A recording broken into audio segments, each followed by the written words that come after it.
All the world knows the story of Adam and Eve as told in Genesis. But few people know the story that is not found there, that of Lilith, the mysterious first wife of Adam. The mysterious first wife of Adam? You've got to be kidding me.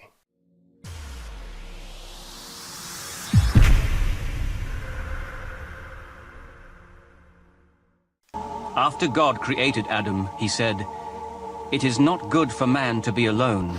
He then created a woman from the earth, as he had created Adam himself, and called her Lilith. Two texts, excluded from the Bible, tell her story in detail. The first is called the Zohar, also known as the Book of Splendor, probably written in the 13th century. The other, called the Alphabet of Ben Sira, is a collection of writings compiled in the Middle Ages. Though both are medieval, they are said to rest on traditions dating back into antiquity. According to these traditions, Lilith was Adam's first wife, created before Eve. At the very beginning, it wasn't just Adam who was created from the dust of the ground. Adam and his mate, his partner, Lilith, were co-created from the same dust, the same ground, at the same time, separate and equal. Lilith herself appears to be a monstrous creature dating from prehistoric times. Carvings thought to portray her as such have been found in Egypt, Sumeria, Babylonia, and Greece. There's reference to her in an ancient Babylonian relief sculpture that pictures a woman with bird talons flanked by owls, who is connected with an ancient goddess known as Lilith, or Lilith. The root suggests night. The Hebrew word Laila means night. So there's an idea that she's a night demon, perhaps a blood-sucking night demon of some kind. Lilith is mentioned in the Hebrew Bible, and in some translations of Isaiah in the Christian Old Testament, which reads, "There too Lilith shall repose, and find a place to rest. There shall the owl nest, and lay and hatch and brood in its shadow." To say that Lilith is mentioned in the Bible is an absolute bold-faced lie. The word Lilith, the name Lilith, is not found in the Bible at all. So we did a little search for Lilith, and 0 Bible results for Lilith. It's an absolute lie to say that Lilith is in the Bible. It's not. It was an apparent discrepancy in Genesis that first led ancient rabbinical scholars to expand the story of Lilith through Midrash. In it, there exist 2 different versions of God's creation of woman. The first suggests a simultaneous formation with that of the man. So God created man in his own image, male and female he created them. The second comes a few pages later. God caused the man to fall into a deep sleep, and while he was sleeping, he took one of the man's ribs. Then the Lord God made a woman. There are 2 stories of how a woman is created in the Bible. Rabbinic tradition saw the first story as the creation of a different woman.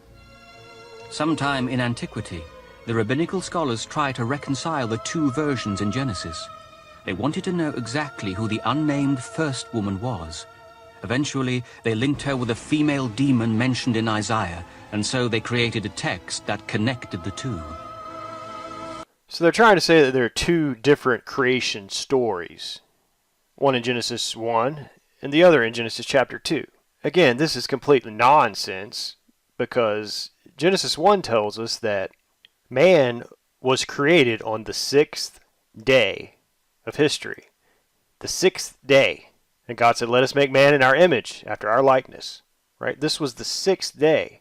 So God created man in his own image. In the image of God created he him, male and female created he them. So he created man and woman on the 6th day of creation. And then if we go to chapter 2, they're trying to tell us that there's a totally different creation story in Genesis chapter 2. "Thus the heavens and the earth were finished, and all the host of them. And on the 7th day God ended his work which he had made, and he rested on the 7th day from all his work which he had made. And God blessed the 7th day, and sanctified it, because that in it he had rested from all his work which God created and made." So we can get up here, thus the heavens and the earth were finished. Everything was created in 6 days, and then God rested on the 7th day. Genesis chapter 2 verse 4 says, "These are the generations of the heavens and of the earth when they were created, in the day that the Lord God made the earth and the heavens, and every plant of the field before it was in the earth, and every herb of the field before it grew. For the Lord God had not caused it to rain upon the earth, and there was not a man to till the ground. But there went up a mist from the earth, and watered the whole face of the ground. And the Lord God formed man of the dust of the ground, and breathed into his nostrils the breath of life. And man became a living soul." Now we know from chapter 1 that God created man on the 6th day. So Genesis chapter 1 is giving us a summary of the entire creation. And then Genesis chapter 2 gives us more detail about what happened on the 6th day when he created man. "And the Lord God planted a garden eastward in Eden, and there he put the man whom he had formed.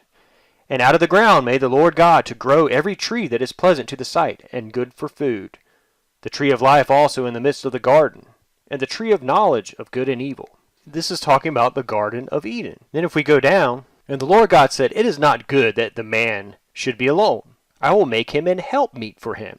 And out of the ground the Lord God formed every beast of the field, and every fowl of the air, and brought them unto Adam to see what he would call them. And whatsoever Adam called every living creature, that was the name thereof." Now this isn't saying that this is when God originally created all these animals. No, he's forming every beast of the field and every fowl of the air, and he's bringing it to Adam to see what he would call them. That's the whole purpose here. "And whatsoever Adam called every living creature, that was the name thereof. And Adam gave names to all cattle, and to the fowl of the air, and to every beast of the field. But for Adam there was not found an helpmeet for him. And the Lord God caused a deep sleep to fall upon Adam, and he slept.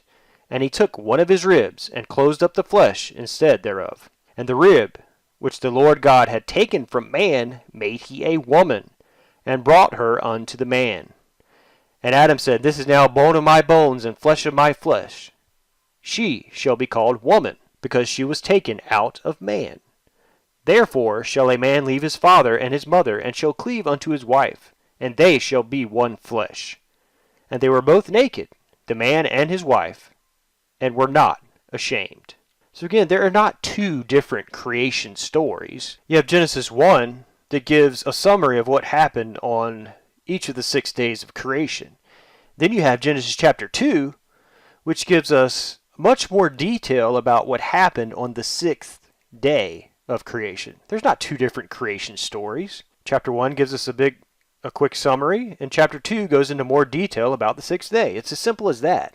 They're lying when they say that Lilith was Adam's first wife. That's a lie. Her name was Eve. And we know her name from Genesis 4. "And Adam knew Eve, his wife, and she conceived and bare Cain." So Eve was Adam's wife. Anyway, you just got to remember, there's two kinds of people in the world. Those that believe the Bible and those that don't. So just take the Bible for what it says, and don't believe the nonsense that is put out there by the world. So let me know what you think about this in the comments below. And be sure to hit that subscribe button and stay tuned for more videos. Thanks for watching.